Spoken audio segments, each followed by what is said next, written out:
agad. Nakita ko po kasi message ninyo dito. Ayaw nyo doon sa nakausap ninyo. Kailan po kayo nagpa-line up? Hindi ko na matandaan yung kalbo yun eh. Ah, kalbo? Walang buhok? Yung kalbo. Matipid nga ho yun. Kaya naman pala walang nakakasama since 30 years. Gawa ng kahit kape, walang pambili. Paano nyo nasabi na walang pambili ng kahit kape? Ayun, ang dami yung chat sa akin. Anong chat niya? Mamaya, i-send ko sa imo. Ay, wag na. Dito mo na sabihin. Anong chat? Mahirap daw po siya, tapos wala siyang load. Nagpapahiwatig, parang nagpaparinig sa'yo na bigyan mo siya pabiling load, ganun. Oo, sabi ko nga po, tambak ako siya ng kape. Kasi marami akong kape dito. Kahit kape daw, wala. Agad ako.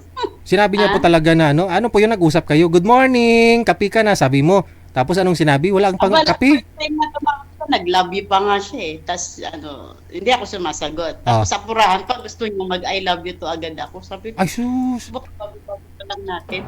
Tapos sabi niya, mahirap lang daw siya. Tapos sabi ko, ang tagal-tagal mong nandyan, hindi ka naghahanap ng trabaho, ay wala naman daw siyang bubuhayin. Sabi ko, bakit kung kailan ka may bubuhayin, tsaka maghahanap ng trabaho? Sabi ko, kaya tagal mo kakuan niya na hindi ka nakakapaghanap ng makakasama mo sa hindi ka pala gumagawa ng paraan. Tapos sabi ko, nagkape ka na ba? Oo daw. Ay, hindi pa daw. Sabi niya, bakit hindi ka nagkakape? Wala kang kape. Sagot ko ganyan sa kanya. Sabi niya, meron naman 3 stick. Sabi niya gano'n. Ay, bakit hindi kita matawagan? Kasi tinatawagan ko para Video call. Talagang siya, walang load. Tapos sabi niya, wala po akong load kasi mahirap lang po ako. Sabi niya gano'n sa akin. Tapos sabi ko, ano ba yan?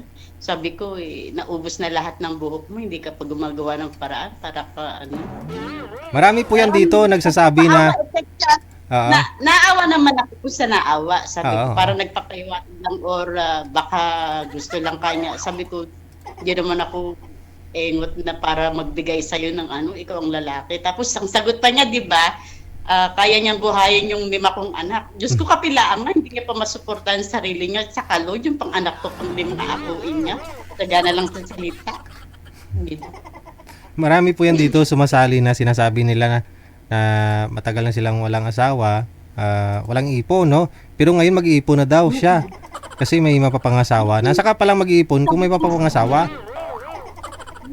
Sabi ko nga sa kanya, kung willing siya talaga na magkaroon siya ng makakasama sa buhay, tapos yabang pa niyan sabi niya, wala daw problema. Kaya pala lagi sinasabi, sila magkakaproblema sa akin, yung pala, yung batugan siguro. Parang, kasi nga, siyempre, di ba, binabantayan niya yung bahay niya. Baka nanonood siya, DJ, pero totoo naman yung sinasabi ko. Sabi, kaya pala niya, hindi siya, parang na siya dun sa libre kain dun sa binabantay niyang bahay kasi nga walang binubuhay. Pero kahit na sana, 'di ba? Nakalbo na siya lat-lat, wala siyang buhok, kaya nawala na siya ng buhok, hindi pa siya naging successful sa buhay niya, nag-iisa naman siya, 'di ba? Wala po siyang anak at saka dating asawa? Wala siyang, 'di ba, since nung naghiwalay sila ng 21 years old pa lang siya, 'di ba? Sabi niya is 30 years na siyang hiwalay. Kaya pala alang nagkakagusto, batugan pala siguro. Tipid na nga sana yun kasi kahit shampoo, di na siya gagastos ng shampoo kasi walang buhok. Tapos sabi ko, bakit gano'n? Sabi ko gano'n sa kanya, kahit load mo, hindi ka gumawa ng paraan para magka-load ka. Diba? Tapos ang yabang niya pa, kaya pala walang problema kasi nga. Kaya pala sabi niya, ang problema yung mga anak ko kasi nga, ganun pala siya.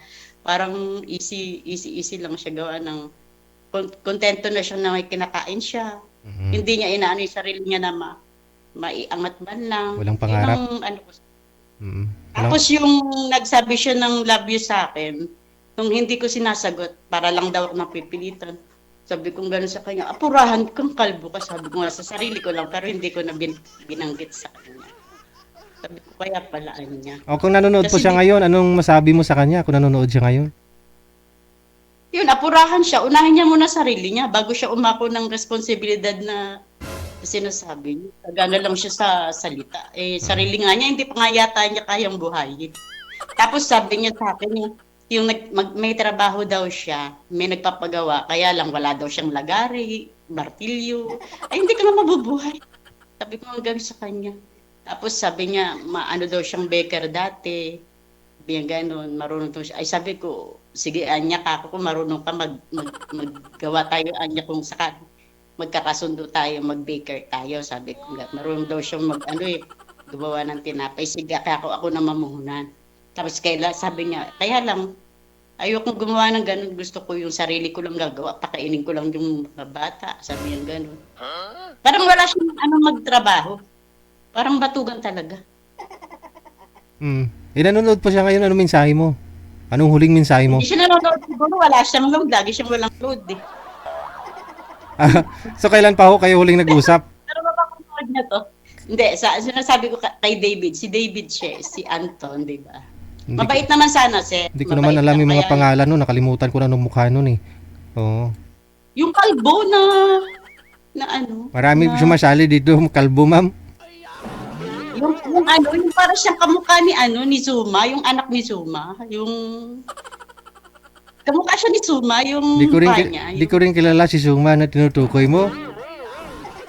Zuma yung bata pa ako ng pelikula na may ahas sa leeg. yun ang gano'n ng mukha niya. Pero mabait talaga, sir. Mabait kung sa mabait. Kaya lang, parang ikaw pa mamroblema sa sa kanya. Hindi mo masabing mabait kung hindi responsable. Oo. Kaya nga. Ibali na lang, sabi ko, buhayin ko na lang yung mga anak ko kaysa kumuha pa ulit ako ng sakit sa ulo ko. Correct. O, sige na. Hanapan ka lang namin sa susunod, ha?